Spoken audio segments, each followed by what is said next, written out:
नमस्ते दोस्तों, स्वागत है हमारे चैनल आचार्य भास्कर पर, जहां आज हम बात करेंगे एक बेहद रोचक और ज्योतिषीय विषय पर, भारत और पाकिस्तान की कुंडली में अंतर।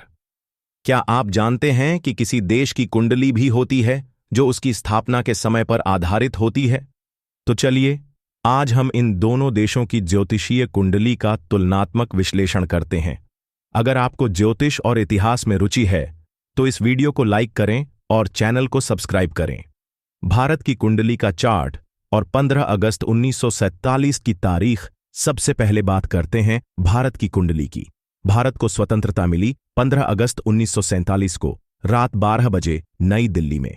इस समय के आधार पर भारत की कुंडली में वृषभ लग्न, टॉरस असेंडेंट और कर्क राशि में चंद्रमा है।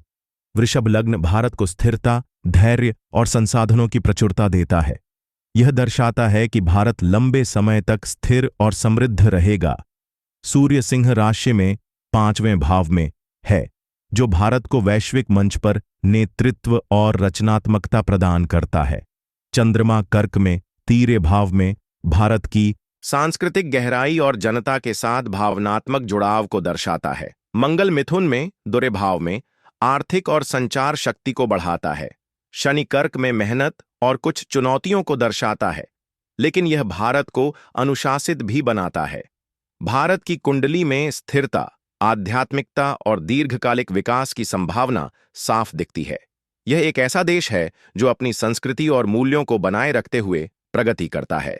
पाकिस्तान की कुंडली का चार्ट और 14 अगस्त 1947 की तारीख। अब बात करते हैं पाकिस्तान की कुंडली की।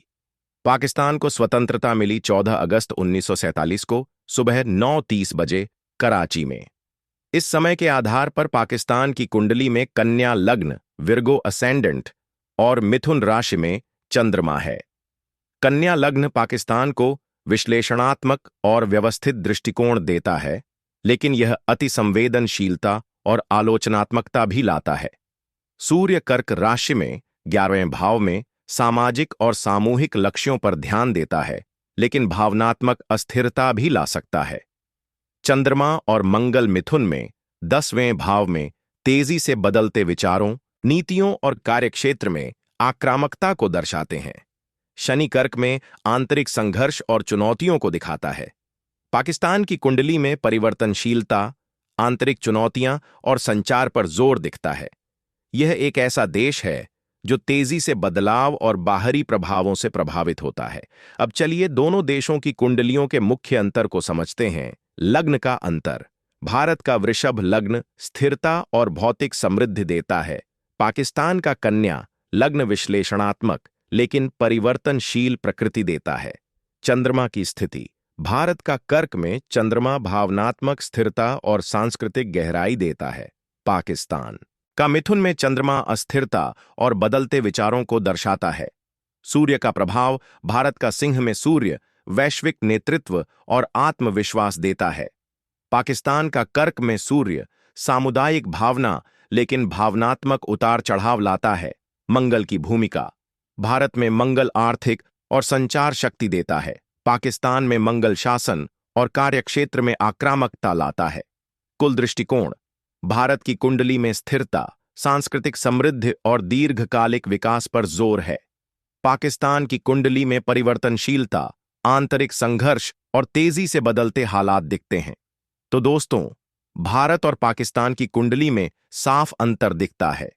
भारत की कुंडली में स्थिरता, सांस्कृतिक गहराई और वैश्विक नेतृत्व की संभावना है, जबकि पाकिस्तान की कुंडली में परिवर्तनशीलता और चुनौतियां अधिक हैं। लेकिन दोनों देशों की कुंडली में शनि और राहु केतु जैसे ग्रहों के प्रभाव से कुछ चुनौतियां भी हैं। आपको क्या लगता है? क्या ज्योतिष वाकई देशों की नियति को समझने में मदद करता है? अपनी राय कमेंट बॉक्स में जरूर शेयर करें। अगर आपको यह वीडियो पसंद आया तो लाइक, तो कमेंट और सब्सक्राइब करना न भूलें। बेल आइकन दबाएं ताकि आपको हमारे नए वीडियो की नोटिफिकेशन मिले। अगले वीडियो में हम लाएंगे एक और रोचक ज्योतिषीय विश्लेषण। तब तक के लिए नमस्ते और जय हिंद।